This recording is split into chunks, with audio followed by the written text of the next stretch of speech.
Kui keegi annaks sulle kuidagi maagilisel moel kätte kõik selle elu, mida sa oled alati unistanud, siis kas sa suudaksid seda alal hoida? See on hästi oluline küsimus, kui sa mingi eesmärgi poole püüdled, sellepärast et see toob välja selle vahe, kas sa ootad lihtsalt kuidagi, et keegi annaks sulle imeväel selle tulemuse või sa oled valmis saama selleks inimeseks, kelle tavaline igapäevane elu, igapäeva harjumused, igapäeva käitumine toobki paratamatult, vääramatult selle soovitud tulemuse. Ütleme üks näite.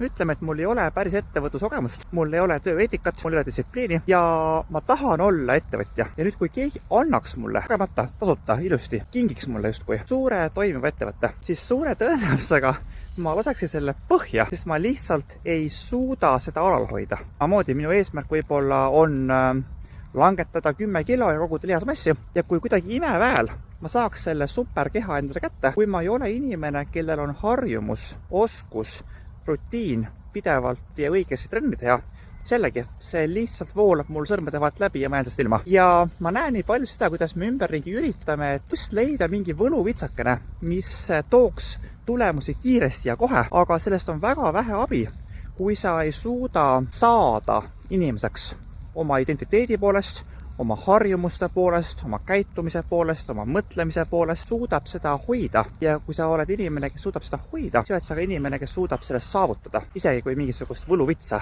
kuskilt välja ei vupsa.